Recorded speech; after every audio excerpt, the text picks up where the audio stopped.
Hey, 8th grade. So today we're just going to finish up with radioactivity. We're just going to talk about the last portion, which is the medical applications of radioactivity. And then we're done. And then we will have our test on this topic. So basically we finished up understanding what radioactivity is, what actually occurs, and the equations, right? Become familiar with those equations. If you haven't watched that video yet, and you need to go and watch it, please, okay? So today we're going to talk about some uses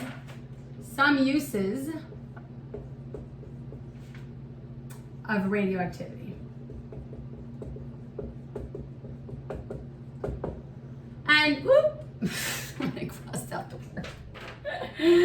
Okay, so we have, so the main thing that I actually really want you to be aware of, so there are uses in some everyday household stuff, like smoke detectors use radioactive elements to detect the smoke. But today I really want to, well, not today, for the end of this, I really just want to focus on healthcare in general, because we always think about radioactivity as being dangerous, which it is, right? We know it is. We talked about why it is, right? But we know that only it's really the gamma and sometimes the beta, but really the gamma that's really dangerous, that could really cause damage to a person's DNA and thereby causing diseases like cancer, right? But there are medical uses for other forms of elemental decay, and that's what we want to talk about today.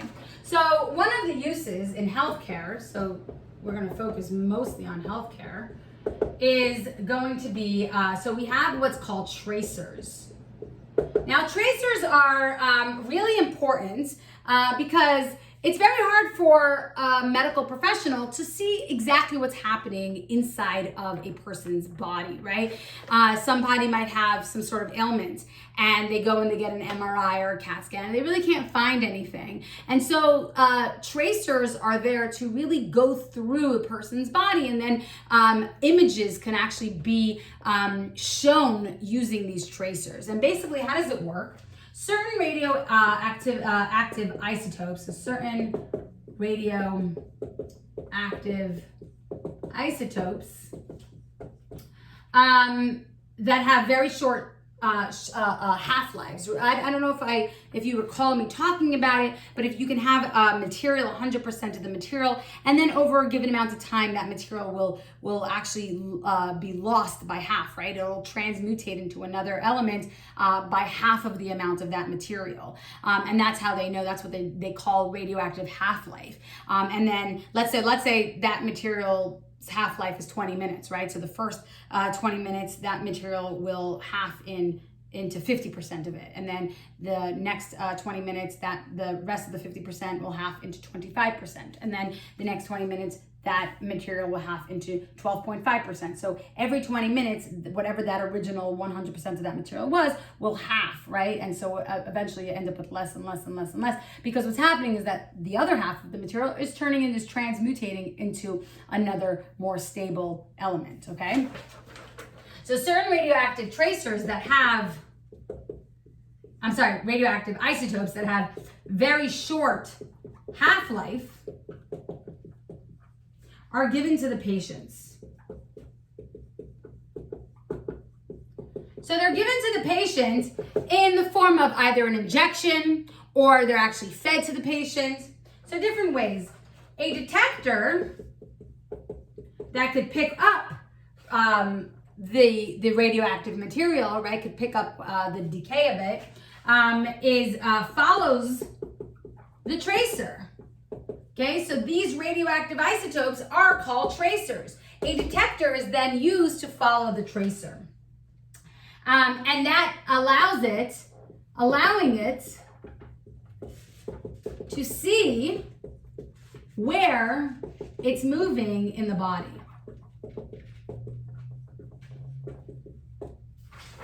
Then what happens is a camera can actually capture the energy that's being released. right? And again, we don't necessarily want the gamma, but there is energy in general that's being released during these nuclear decay, and so a camera is able to pick up on that energy, to capture that energy, and then what happens is when it captures this energy, it can then create an image on the screen.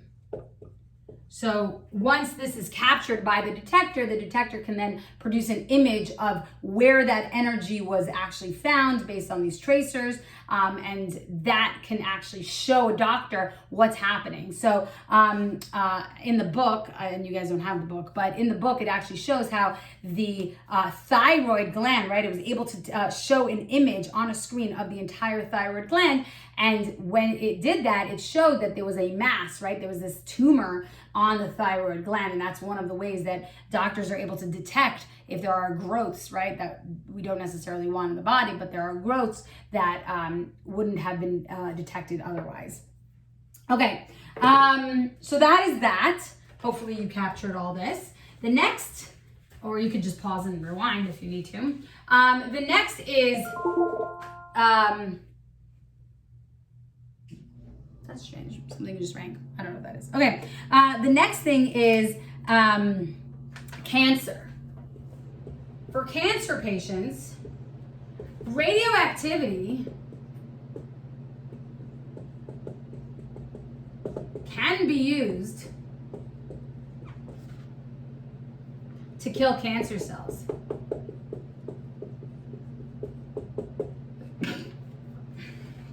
And basically what it does, the way that it happens, remember, radioactive elements release so much energy that it can actually be damaging to a person's cell.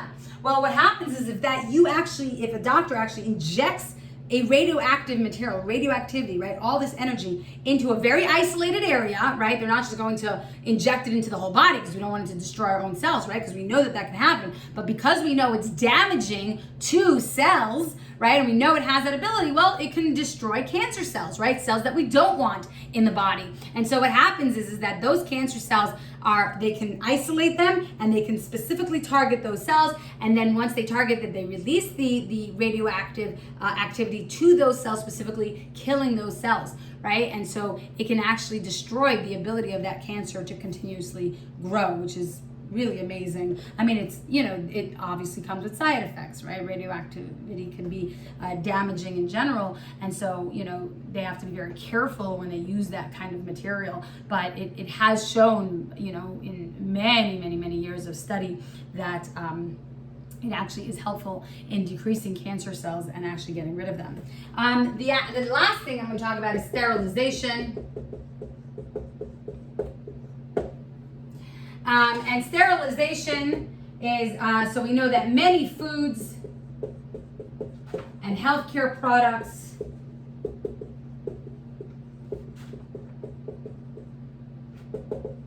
are basically cleaned, right? Or sterilized, cleaned using radioactivity.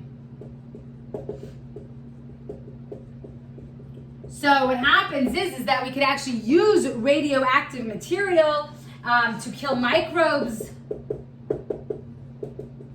right? Bacteria, viruses that lives on it.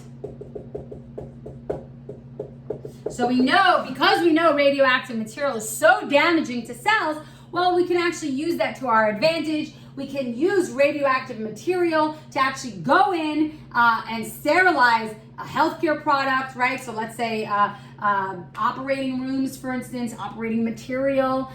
We want to make sure that there's no bacteria or viruses on that, because you don't want to introduce that into a body when a doctor is actually performing surgery. And so it will take radioactive material, and it will bombard these products with radioactive material, killing off whatever's on there. It's a great way to sterilize. And then once that's done, right, the radioactive material is decayed, the energy has been released, and then that product can now be used on a person, no harm to that person, right? Without any microbes on it.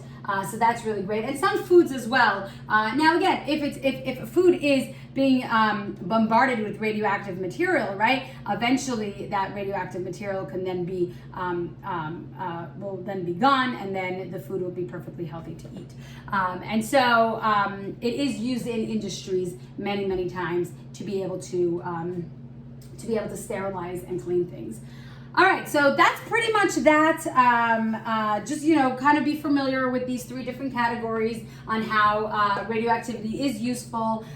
So, I mean, yes, radioactive elements and decay can be extraordinarily dangerous, and we don't want to just play around with it, especially if we know gamma rays are involved. But other forms of radiation can actually be useful in our everyday lives to help us be actually healthy. So that's a great thing that we can utilize that. Also, just one other use for radioactivity and nuclear decay, which I didn't write down in my notes and I wasn't going to mention it, but it's actually so important. I don't know why I didn't think about it before, but it's used to make energy.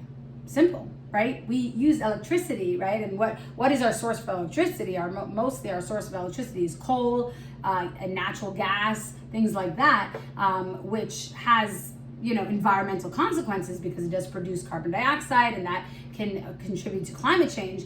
But nuclear energy, right? When in a nuclear facility, if everything is properly contained, can actually be a really great way of producing a very high amount of energy, because you can utilize the energy that's being produced and released from these nuclear decays, and then you can actually transform them, right? You can convert it into usable energy that can power up cities. I think France actually uses most of the country actually is powered up by nuclear power plants, and then the only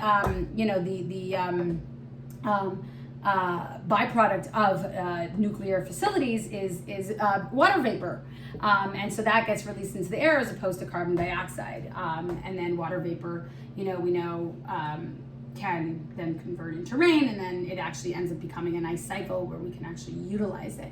Carbon dioxide does cycle as well, but differently and not as productive. And you need to have lots and lots and lots of rainforests for it to really be productive. All right, so that's just a couple of uses.